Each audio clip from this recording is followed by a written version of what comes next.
Working with a fantasy baseball partner. Hey, I highly recommend it. Fantasy Alarm and SiriusXM's Rick Wolf joins us on the show to talk about what makes his fantasy partnership so successful. Plus, our analysis of the Middle Infield player pool. Beat the Shift is next.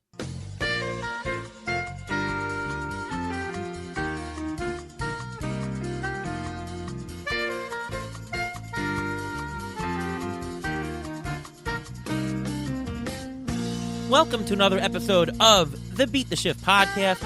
I am your host, Ariel Cohen, and with me as always, Ruvain Guy. How are you, Ruvain? I'm doing great. How are you doing today?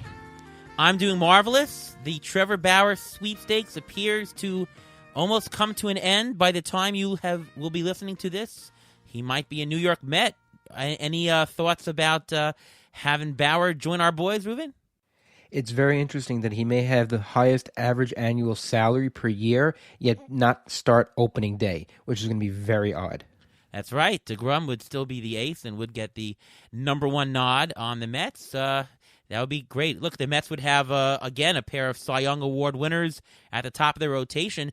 You know, last year the Mets, their offense was fantastic, and their downfall was their starting pitching, which we originally thought might have been a positive. So that'll be good to know that you have him. You got Stroman, Carrasco, Syndergaard, pretty much 4 out of the 5 pitchers who didn't pitch for the Mets last year. Pretty good, right? Yeah, it is pretty good, but they still have to contend with the Braves. That's true. And the rest of the NL East. Well, anyways, today we've got a great guest on here. One of the pioneers of the fantasy industry.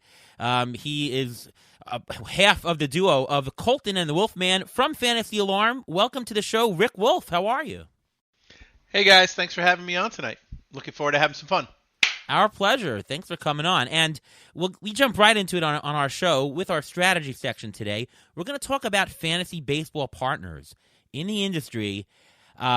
Rick, you and Glenn Colton, your partner there, you do quite a few expert industry leagues, and you're known for that in the industry, and you do it quite well, winning several different labor titles and tout titles and whatnot. So we want to pick your brain on how that works, why that works. As you may know, Ruvain and I do a number of leagues together. And we've been pretty successful, so maybe we can all share with everyone the successes and maybe even some of the failures of what couldn't go wrong, what could go right and could go wrong with partners. So first of all, just a little bit of history. How did you decide to partner up with Glenn, and what do you think gives a duo an advantage over others? All right, so Glenn and I didn't pick each other to partner with. We were thrust together. We were college dorm mates. And actually, we were trying to be the resident assistant of the same dorm. And what happened was one of us ended up being on the floor and the other one being the RA. In this case, I was the RA, and Glenn stayed on the floor. And we acted as co-RAs, if you will. Because at that time, you know, in the 80s, it was about throwing parties. It was not about enforcing rules. I was literally the social director for Binghamton College at the time. And so it was pretty easy for me to figure out how to throw parties. And Glenn was one of the few people on campus who had a car. And so he made it easy for us to be able to get places to pick up kegs and do the important things. And so Glenn and I were party pals. We set up the parties and we ran them for our dorm. And you know, Glenn was a straight A student and I was, let's say, not a straight A student. You know, I'm a solid C student. I would be a great president of the United States. So we were thrust together as dorm mates, and we played poker every Friday night, and we talked baseball constantly, and we stayed in touch afterwards when he went to law school, and I went on to IBM, and then of course to Sportsline, which became CBSSports.com. So in '98, I decided that I wanted to be in the experts leagues, even though I had been playing rotisserie baseball for 10 years, but I wasn't good. Honestly, I really was not good at all. So we bought a sponsorship, CBS Sportsline, bought a sponsorship of John Hunt's column and anything that had John Hunt on it or in it. So guess what? The labor leagues had John Hunt running them. So as part of the sponsorship, they were required to put somebody from CBS Sports into the league. So I did not earn my way into labor. I bought my way into labor. So we had a $150,000 sponsorship, which included that. We live broadcasted across AOL Live, which actually got the first exposure for the labor league in 1998, and I drafted with somebody there. I finished it dead last in 1998. So I said, well, this is embarrassing. I can't do this anymore. I started reading everything I possibly could. I had been reading Chandler's books since the beginning of time, since they first came out in '86. But I started reading everybody else and started trying to figure it out, and I started studying to try and figure it out. So in '99 I finished third, and in 2000 I finished second, and in 2001 I finished third. And Glenn and I were having drinks over the holidays. And I was like, I'm coming up, to go to labor again. What do I have to do? He goes, you got to add me. That's why you're not winning. So added Glenn before the 2002 season, and then we won back-to-back labor AL titles in 2002 and 2003. So that's it's all happened sort of by almost accident. I'm not an expert. I'm not Patton or Chandler or Zola at the time, and but CBS wants to bring the labor and USA Today and wants to have fantasy be more popular. So we spend a lot of money marketing against it. And one of those ways is buying an entry into the labor league. Oh, wow. That's a great story there. Unbelievable.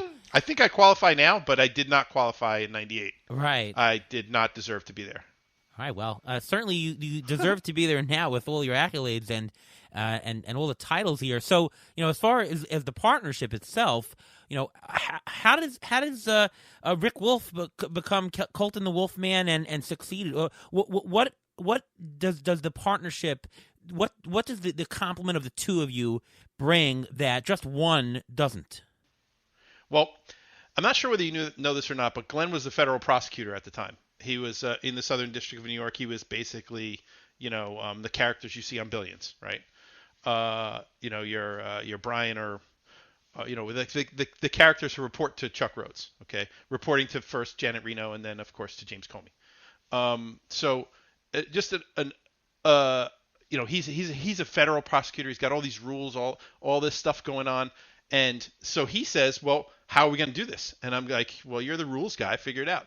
So we put a framework together for ideas and concepts that we had and how we would use those in order to win. And at the time, Ron Chandler had his ALIMA system.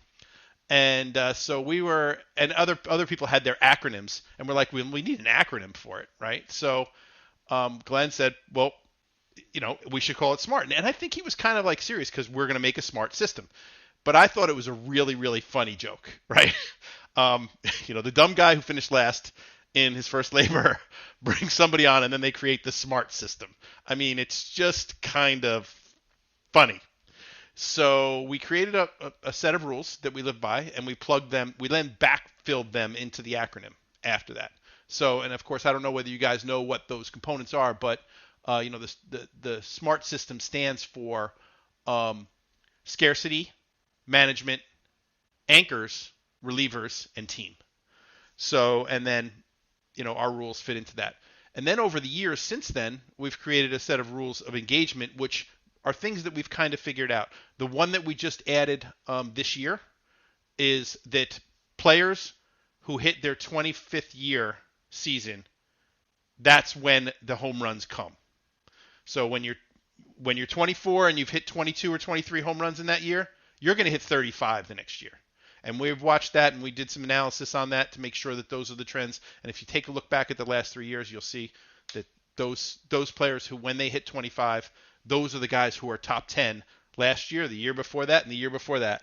You'll see 3 to 4 guys who had their 25th year season who just popped into the top 10 for the first time. So, we add corollaries all the time, and we've been honing the system on how we can, because he has a heavy day job, and I'm running the business side and the technology side of most companies. I'm not an analyst, not like you guys. We have to have a system that can allow us to cut down the number of players that we have to study. So that's why the SMART system came into being. Very interesting. Well, let's go to Ruvain here. You've worked with me for, a large number of years as well. I can't say as long as Rick has, but what do you think are the highlights of why we work as a partnership and how the two of us are better than anyone individually? Well, first of all, you have a second set of eyes and ears paying attention to everything. What you may see in a room when there's a draft going on, I may not see, and vice versa. So we're able to see twice of what's going on. Plus, you're the math guy. You are definitely the math guy, way above a lot of the stuff you say is way above my head. I'm more the injury guy. So we have the yin and the yang. We're working together, but we're also setting it up so that we're able to meld as one. Basically, we agree on the most part for most players, but there are some players we don't agree upon, and when we do that, that's when we do our own personal deep dives for each players, and that's when we work on it.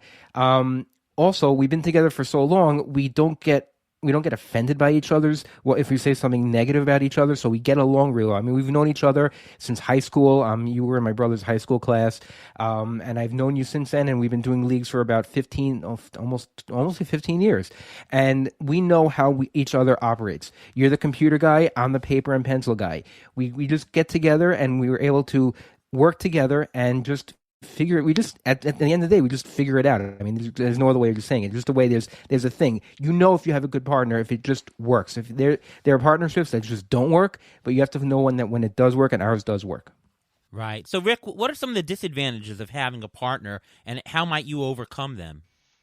So I want to go back to what your partner just said, because it basically defines Colton the Wolfman pretty much exactly.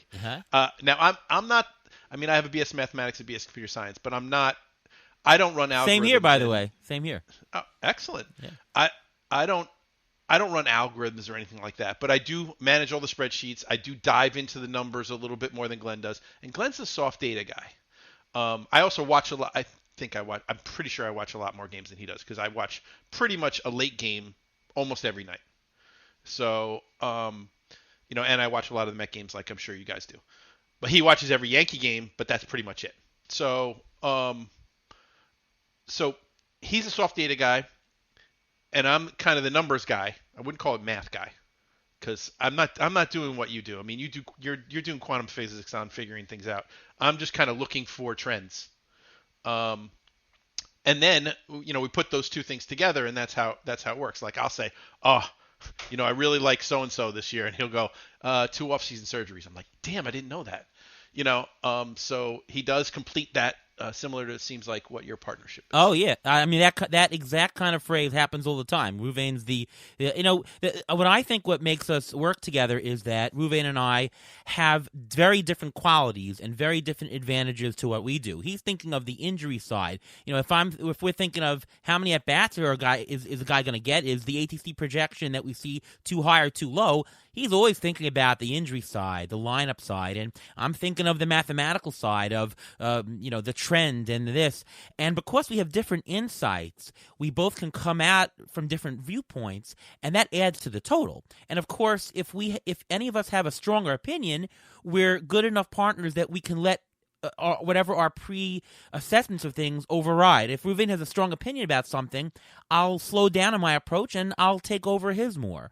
I rarely find instances where I'm just so opposed to Ruvain on a player that we can't find common ground. We can always find something. Maybe I'll go up a little bit, he'll go down on value. I'll say, let's take him in a draft, let's take him in an auction, that kind of thing. But there's always a way that we can compromise. But it comes from the different viewpoints, and I think that's really what it is. It's the ability to communicate, but the ability to see different points is what I think. Yeah, and so let me ask you a quick question about that. So is Ruvain better at pitchers and you're better at hitters? I don't know. No, I don't think so. I think we're both good at each. Sometimes, some seasons we feel we're better at pitchers. Like 5 years ago, I think we nailed the pitchers. We were very good at pitchers. But the whole market has changed, so I don't know if we can say that we're good at pitchers anymore, just because of the way the market's changed.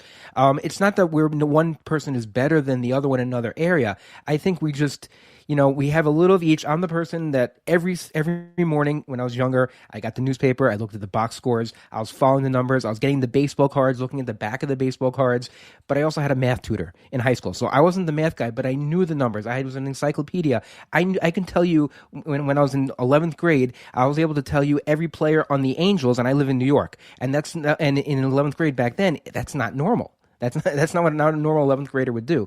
So I have that. Ariel Moore has the math